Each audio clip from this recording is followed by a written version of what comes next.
지난 영상에 이어서 사역 형식의 문장으로 얘기를 하는 게 더 자연스러운 경우를 예문을 통해서 몇 가지 더 볼게요. Don't worry, this is a clean shirt. I had it dry cleaned a couple days ago.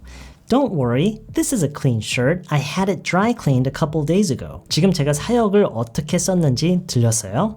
Don't worry, this is a clean shirt. I had it dry cleaned a couple days ago. I had it dry cleaned a couple days ago. 지금 여기죠. I had it. it는 this shirt라고 얘기를 하는 거지만 앞서 언급했기 때문에 지금 대명사로 처리를 했죠. I had it dry cleaned a couple days ago. 그러면서 dry clean이라는 말을 동사로 써서 물론 분사형으로 썼어요. dry cleaned. 집에서 우리가 하는 세탁 말고 우리가 세탁소에 뭔가를 옷을 보내서 세탁을 하는 거 있죠. 그거를 dry clean이라는 동사로 우리가 표현을 할 수가 있어요. dry clean. 이게 동사이기 때문에 ing 붙여서 dry cleaning이라고 할 수가 있는 거예요. 네, 어쨌든 I had it dry cleaned a couple days ago. 왜냐면 dry clean이라는 것 자체가 우리가 비록 가져가서 돈을 지불해서 하는 거지만 그 실질적인 세탁하는 과정은 우리가 하는 게 아니라 남이 개입돼 있기 때문이죠. 그래서 여기서는 사역이 아주 자연스럽게 잘 어울리는 거예요. I had it dry cleaned a couple days ago. I had it dry cleaned a couple days ago. 지금 이것만 빠르게 두 번 따라해 보고요. 전체적인 문장을, 전체적인 얘기를 한 번만 따라해 볼게요. 따라해 보세요. I had it dry cleaned a couple days ago. I had it dry cleaned a couple days ago. Don't worry, this is a clean shirt. I had it dry cleaned a couple days ago. 따라해 볼게요. Don't worry, this is a clean shirt. I had it dry cleaned a couple days ago.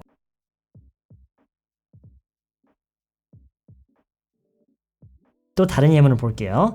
There can't be a problem with my computer. I just had it serviced. There can't be a problem with my computer. I just had it serviced. 이게 지금 무슨 얘기일까요? service를 동사로 쓰고 있어요. 이게 아주 생소하게 느껴진 분들이 있을 것 같은데요. service를 동사로 쓰는 경우가요. 보통 어떤 상황에서 쓰는 거냐면 어떤 물건에 대해서요. 그것에 대한 어떤 수리, 점검, 뭐 그런 서비스 있죠. 그런 서비스를 우리가 이제 받는 거예요. 전문가에 의해서. 그런 거에 대해서 우리가 service를 동사로 써서 service 한다, service 받는다, 이제 수동태 형식으로 쓰면 그렇게 쓸 수가 있어요. 그래서 I just had it serviced. 뒤에 따로 뭐 안 붙이고 그냥 I just had it serviced라고 하면은 그것에 대해서 수리 점검 서비스를 받은 지 얼마 안 됐어 라고 그렇게 얘기를 하는 거예요. There can't be a problem with my computer. I just had it serviced. 전체적으로 따라해 볼게요. There can't be a problem with my computer. I just had it serviced.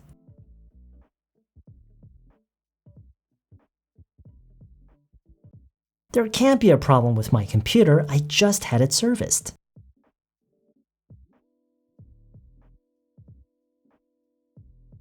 네, 이것도 마찬가지죠. 비록 내가 서비스를 받은 거긴 하지만 내가 그 상황을 불러일으킨 거긴 하지만 어찌됐든 그 서비스를 해준 그 주체는 그 사람은 내가 아닌 남이죠. 다른 사람이죠. 그래서 여기서도 사역을 쓰는 게 아주 자연스러워요. I just had it serviced.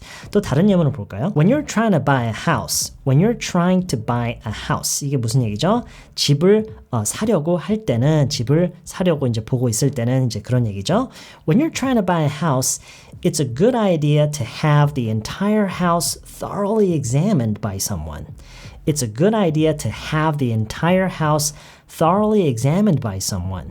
무슨 의미죠? Have the entire house thoroughly examined. 지금 여기가 사역이죠. Have the house examined. 지금 부사로 꾸며주고 있죠. Thoroughly examined. 꼼꼼하게 철저하게. 집을 살 때는 누군가에 의해서 집 전체를 꼼꼼하게 검사를 받는 것이 좋다. It's a good idea to do something. 뭐뭐를 하는 것이 좋다. Suggestion을 할 때 쓰는 표현이에요. It's a good idea to have the entire house thoroughly examined by someone. 누군가에 의해서 철저하게 검사를 받는 것이 좋다. 자, 여기서 이제 해석을 했을 때요. 사역의 그런 뉘앙스를 우리가 이제 힌트를 얻을 수 있는 부분이 우리말에서 검사를 받다라는 이 부분이에요. 우리말에서요. 이런 식으로 어떤 검사, 뭐 수리, 점검 이런 말과 받다라는 이 동사랑 합쳐서 합성어처럼 쓰는 경우가 있죠. 수리받다, 점검받다, 검사받다 뭐 이런 표현들이 있잖아요. 이런 얘기를 영어로 했을 때 사역을 쓰는 게 좋다는 얘기예요. 이게 항상 이런 표현으로만 커버가 되는 게 아니에요. 우리말에 비해서 영어에서는 사역을 훨씬 더 많이 쓰는 편이기 때문에 우리말에서는 그게 필요성이 안 느껴지지만 영어로 자연스럽게 얘기를 하기 위해서는 사역을 써야 하는 경우가 사실 이거 말고도 굉장히 많아요. 네, 어쨌든 저희는 이번 시리즈를 통해서는 가장 기본적인 것만 배우고 있는 거예요. 지금 이 문장을 다시 한번 들어보고요. 두 번 따라해 볼게요. It's a good idea to have the entire house examined by someone. 따라해 볼게요. It's a good idea to have the entire house examined by someone.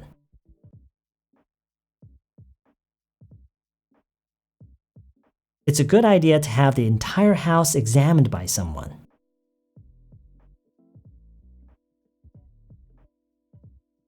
And there are people you can hire to do that. 그렇게 하기 위해서 고용할 수 있는 사람들이 있어요 라고 얘기를 하는 거고요. 이거를 조금 더 좀 많이 자연스럽게 해석을 했을 때는 그거를 돈 받고 해주는 사람들이 있어요. 이렇게 해석을 할 수도 있는 게 지금 이 문장이에요. There are people you can hire to do that. 근데 지금 뭐 이 문장이 아주 중요한 건 아니고요. It's a good idea to have the entire house thoroughly examined by someone. 이 부분이죠. 또 다른 예문을 볼게요. My package arrived, but it wasn't the one that I ordered. So I had it sent back and I had to wait almost another week to get the right one. My package arrived. 내 패키지가 도착을 했는데 but it wasn't the one that I ordered. 내가 주문한 게 아니었어. So I had it sent back. I had it sent back. 지금 이 말과 I sent it back이라고 할 수도 있어요. 그렇죠? I sent it back. 근데 이거는 그 상황에 따라서 어느 쪽이 더 어울린다를 우리가 판단할 수 있어요. I sent it back이라고 하는 거는 내가 돌려보낸 거예요. 그렇죠? 다시 보낸 거예요. 이제 반품을 한 거죠. 근데 만약에 이거를 방금 제가 얘기한 것처럼 I had it sent back이라고 얘기를 하잖아요.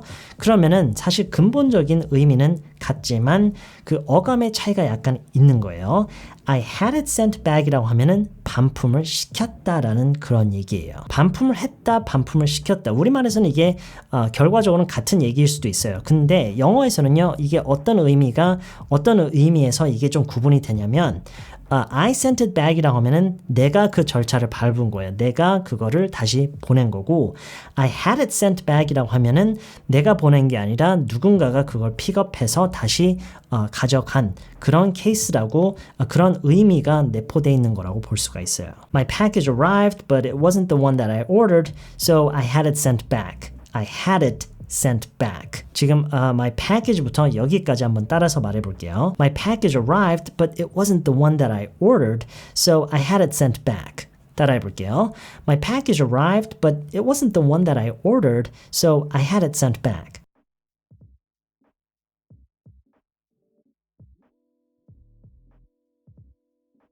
자, 이번 영상에서는 예문 몇 가지를 가지고 여러분이 이 사역을 쓰는 것에 대한 그 감을 조금 더 익히기 위한 그런 과정이라고 생각하시면 돼요. Part 3에서는요, 이 사역에 또 다른 형태가 있어요. 사실 뭐 여러 가지 형태가 있는데 그 중에서 또 다른 아주 많이 쓰이는 형태가 있어요. 오늘 Part 1과 Part 2에 걸쳐서 지금까지 했던 것과는 조금 다른 모습의 사역인데 그것도 아주 많이 쓰이는 거니까요. Part 3에서 저는 다시 만나뵐게요.